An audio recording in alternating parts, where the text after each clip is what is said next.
Jazz from before it became elevator music. JNR 108.5, Jazz Nation Radio. Liberty City's been around a long time, you know. Oh, man, there were jazz clubs on every other corner, all parts of Liberty City. Were you hip to that?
One more time.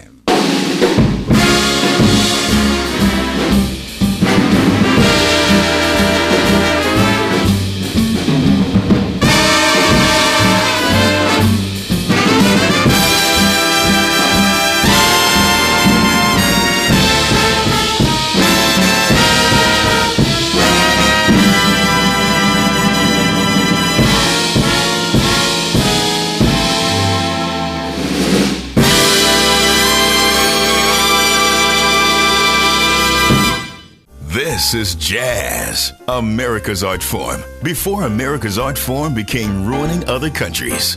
JNR 108.5. Jazz Nation Radio. I moved to Liberty City in 1945, when all you really had to do was put a few dimes in the jukebox and groove. Jazz Nation Radio. There are a lot of bridges that we cross, constantly in life. If I start naming them, I'd probably be here the rest of the evening. Taking It to the Bridge, of course, the original Take It to the Bridge. Sonny, Let's Take It to the Bridge. The bridge, in this case, would have been one of the bridges here in Liberty City, where Sonny Rollins was hanging out, practicing during the period when he was taking a long hiatus. And then he came up with a record called The Bridge, and I think a title of one of the compositions was The Bridge. You do the first 8 bars, then you go to the bridge, and take it to D, down D, take it to the bridge. So that expression came up quite a bit, with James and Rollins. And so I continue to use it because we're going to take it back to the bridge anyhow, with the music, of course, and in general. Wow, how you doing, Liberty City?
Music from when America was cool.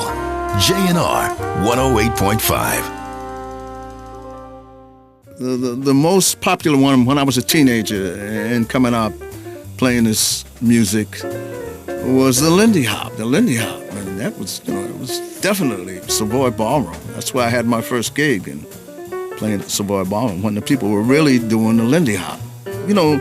Bringing the girl up, throwing her around, and, she would have on a wide skirt that was spread out and have on some serious underclothes underneath it. It was very slick looking. It was nice to see, and a lot of action in it, a lot of, back and forth and energy.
JNR 108.5, Jazz Nation Radio. Back in the early days, I'm talking about 40s, 50s, when I first started playing music all over the world, we had to wear shirts and ties and suits and tuxedos up until the 60s. I think that started getting very popular with some of the rock groups. There were guys wearing jeans on stage and all of that, and they were making more money than a lot of the jazz players. So, why not?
The end of the dial. The beginning of modernism.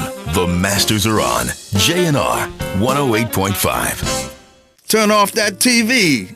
On TV, I see all that plastic surgery and what do they call it? Makeovers? You know, the new noses and, you know, dum, dum, dum, dum. I don't think it's necessary for me to get plastic surgery. I'm kind of slick, you know, getting a slick nose, you know. Yeah, I'm cool.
What do you call four geniuses soloing at once? Jazz. JNR 108.5, Jazz Nation Radio. I think it'd be a great idea to do something serious about the music instead of cursing and thinking that that's hip. It's not hip particularly to use those, four-letter words and, oh man, some of them have 5 and 6 and 7 letters in them. Let's speak a little more English that we all can understand and agree with. Hey, motherfucker! Roy Haynes.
Yeah, that's it. JNR 108.5. Airport security. Now, that is something, even some of the females, man, sometimes a lady would open my bag. I mean, she would just rip my bag open and break the zippers and everything and act pretty mannish and acted like she wanted to kick my butt. I think they should lighten up a little and tighten up in other areas. Cool out, Francis International Airport. You really have to cool out. Please.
The Masters Play, only on JNR, Jazz Nation Radio. I was so slick when I was young in school. I used to be playing on the desk with my fingers, drumming on the desk. And all the students in the class would be looking at me and not the teacher and listening to me. Naturally, the teacher didn't dig that at all. Sent me to the principal's office, wrote a note. I don't know what he said in that note, but he must have said I was the worst MF ever or something.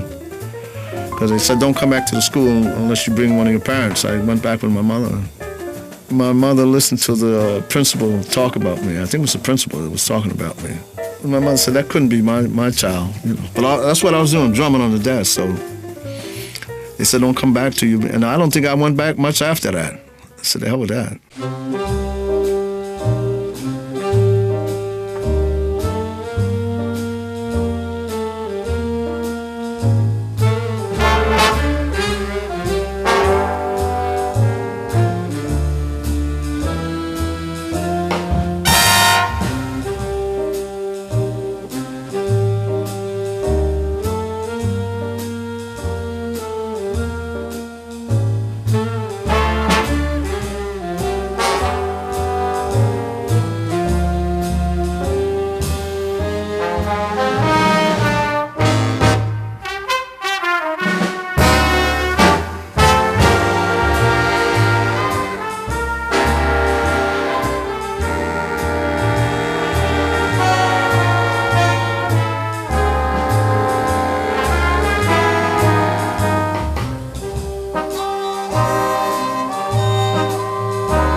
music from a time when musicians could actually play musical instruments as opposed to dance like strippers. The Masters keep playing on J&R.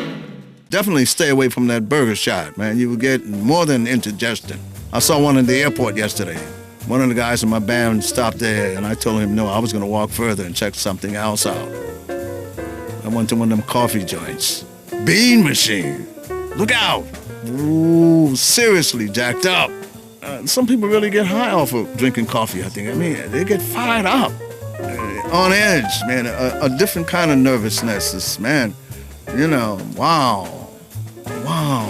Coffee, man, I think they got something in coffee, man, that's doing something else that shouldn't be legal. You know, that's something to think about.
I met Art Blakey when he was playing with Fletcher Henderson. I was still a teenager in Liberty City, of course, way back in that period. And he used to call me, I looked very young, you know, when I was a teenager. He used to call me his son. And then maybe some years ago before he passed away, he was having something at one of the theaters. He wanted me to be there. And I went as one of his special guests, and I played his solo. And he grabbed me and picked me up. He was so proud of me. And I said at that point that when I was a teenager, he used to call me his son, but now we're all brothers. You know, not the same age. He was a little older than me. Yeah, we were pretty close. And, you know, as I talk about all of these people, most of them are gone, and I'm still out here doing it. And, you know, it gets pretty involved when you start talking about it. So I think we better end right there. We have some great tracks right here on Jazz Nation Radio. The worst feeling I think I witness is when I'm walking down the street and there's a lady like right behind me and she's talking and I'm thinking that she's talking to me. And I turn around, I'm answering her, man, and she's talking to her cell phone. That's kind of tricky, you know. Maybe that's cool to walk down the street like you just out of a institution or something. You're talking loud, man, the conversation, people don't know what's happening. People don't know what's up with that, in my case anyhow. But hey, cell phones, el strange mucho. Now mentioning Miles Davis, the summer of 1950, we both bought automobiles around the same week, and it just happened. Not even realizing we both bought convertibles, different make cars, and we would go racing through the park late at night or early in the afternoon and get tickets. None of us had a driver's license. And as I look back on that, it seemed like a dream, Oh yeah, Liberty City was beautiful, and it was always great. Miles would win the race, but end up getting a ticket of some sort. Probably speeding. That was the thing. I would bump into him many, many years later, and he would be telling all the ladies there, me and Roy Haynes used to smash up our cars and all that. Always having accidents, But those were very beautiful days, man.